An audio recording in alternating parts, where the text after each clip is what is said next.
Hey guys, I have a stack of books to share with you today.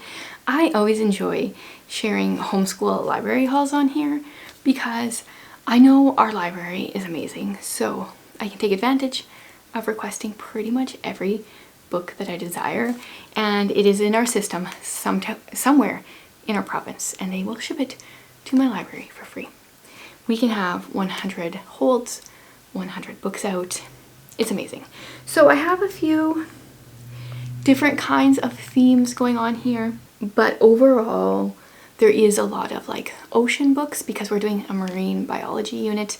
We're doing the free one from The Good and the Beautiful, and I thought I would just request a bunch of books in that vein to kind of strew for my kids, let them browse as they wish.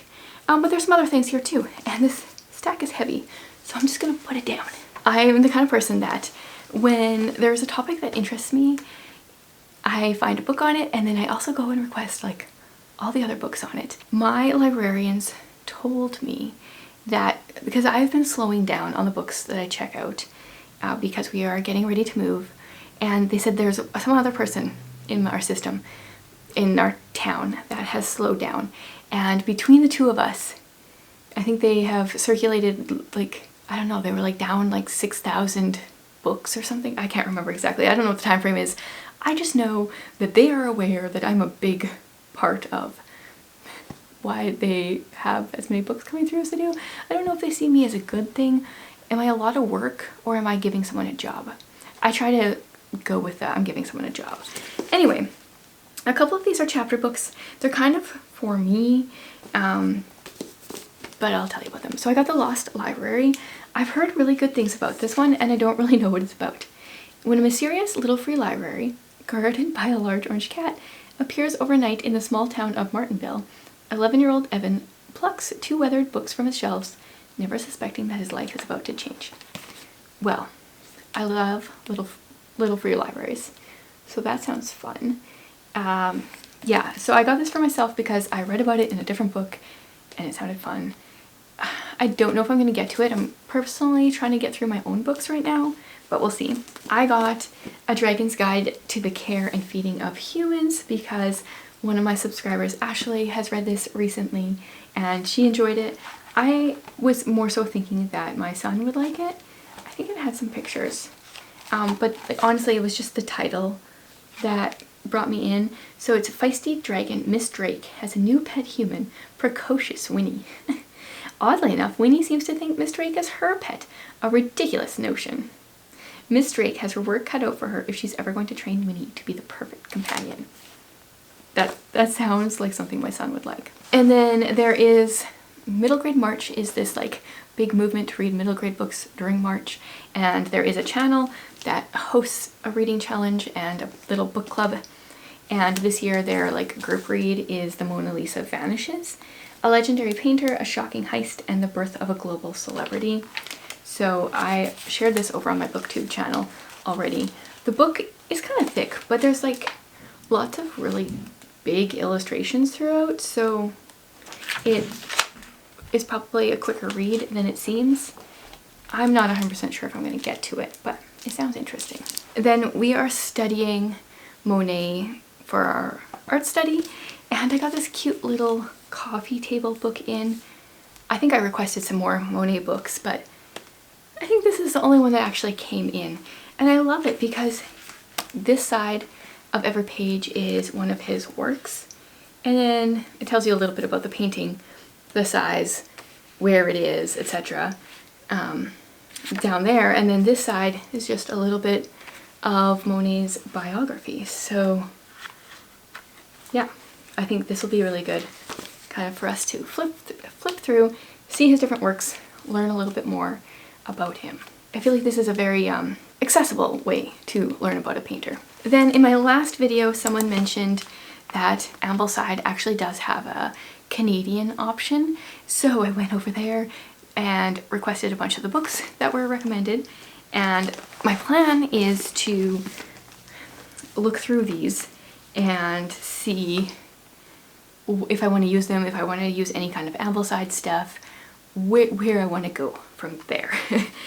So there's 2 history books of Canada. So I've got A Short History of Canada, and then also the Penguin History of Canada.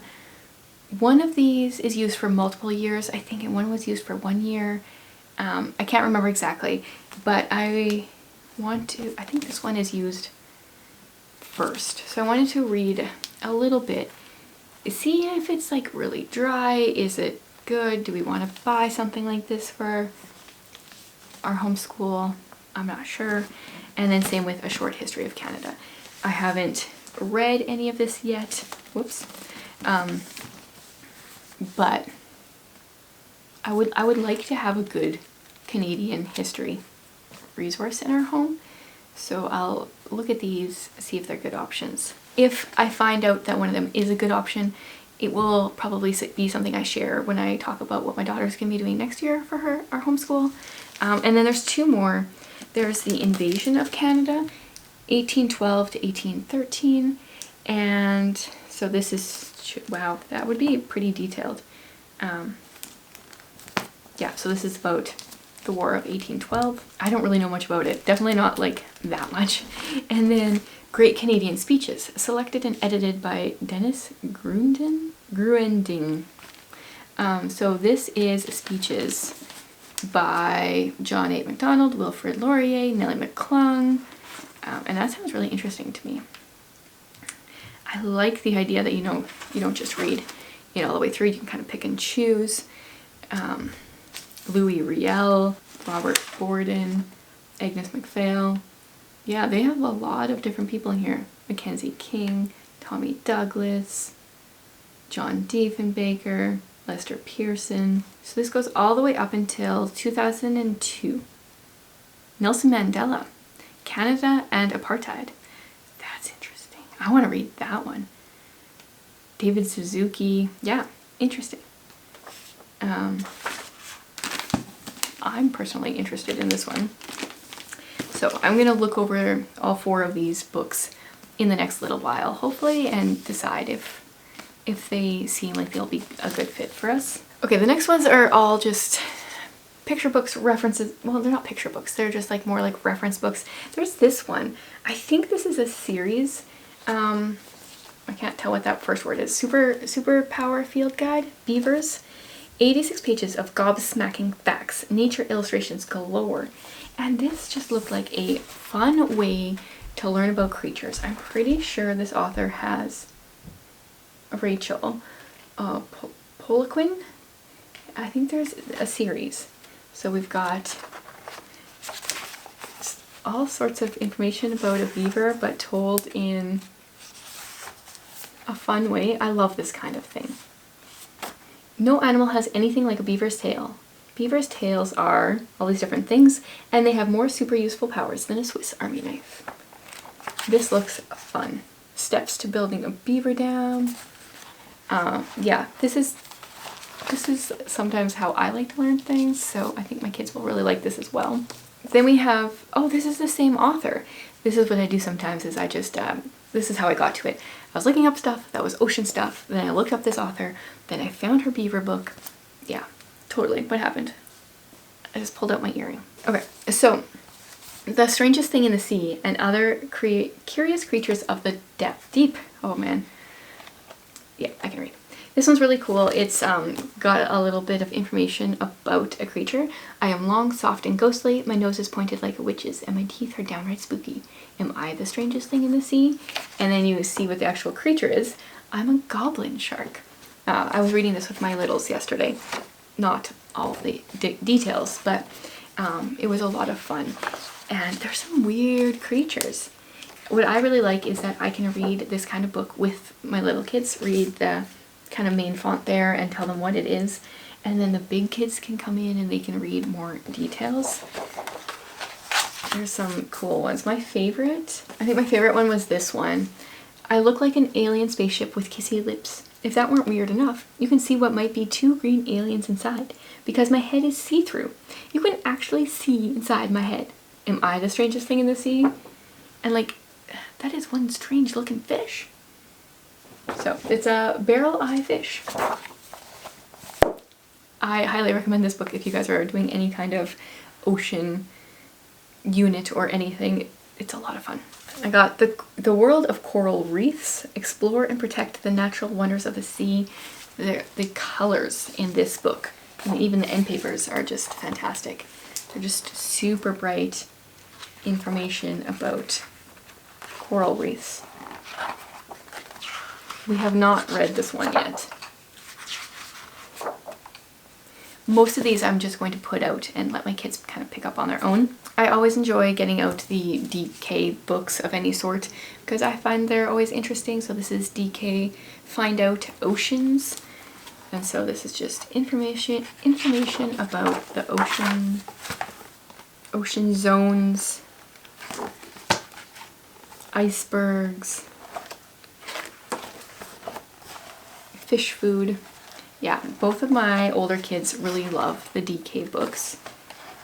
And I find we can't buy all of them, but I'm thankful that our library has a lot of them. Oh look, it's another DK book. Amazing Oceans, The Surprising World of Our Incredible Seas. If you guys are also DK lovers, we also love Usborne, and we love a lot of different kinds of books. But if you have some DK books that you think are really important to own, I would love to hear that, because they have so many different kinds of books that I hesitate to really buy any, because I don't know where to start and where to stop. Amazing Oceans, The Surprising World of Our Incredible Seas. This one looks like a much newer version. I like this. Yeah, this is my kind of book. It's got a little bit of illustration along with photographs. Oh my goodness. Pufferfish. Okay, like this book I would like to own. Oh my goodness, that guy's weird. Imagine sleeping in a bed of snot. Special organs behind the fish's gulls produce a mucus bubble that envelops its whole body. What is this? Parrotfish. Oh man. Cool. Okay. Yeah, so I would buy this, and if this is a series, it is Amazing Earth, Amazing Animal Journeys. Okay. I maybe just answered my own question, but if you guys have a different answer or want to confirm, or is that the right word? Affirm my decision, let me know. In addition to a variety of ocean books, I also got some like science books for my science-minded child. This is the highlights book of How. Discover the science behind how the world works. So how do dogs' noses pick up so many scents? There's some experiments on how to change a flower's colors. How do plants drink water? How did Triceratops use its horns? So like, how do dogs' noses pick up many scents? Then there's a scent game. Oh, so do they all kind of have an experiment? How do snakes slither? Does this have an experiment? It totally does. Build a bubble snake. How do animals hibernate? Heart rate investigation. How do cats land on their feet? And then gravity. Okay, so they all have like little experiments to go with them. Oh, I like this. There is apparently also the highlights book of things to do. Discover, explore, create, and do great things. This one seems really good. I definitely use my library as a preview of like which books should we buy. And this one's kind of like giving me those like, might be a good buy signal. Ocean Atlas, a journey across the waves and into the deep. So this looks like it focuses on the different oceans, different seas, exploring the depths. The sunlit zone, this is pretty cool. I don't know if this is, they also have a space atlas. Looks fun. Okay, we're down to my last three. Engineering for Curious Kids. This one I was very curious about because my son is really into engineering.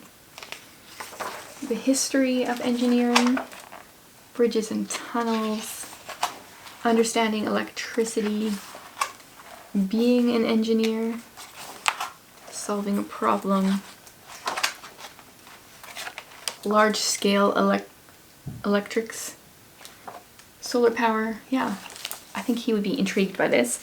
And then I also got the same publisher obviously has physics for curious kids, and that's another thing that he's really interested in, so Got the power of resistance, the mystery of light, pitch perfect, yeah, search for speed.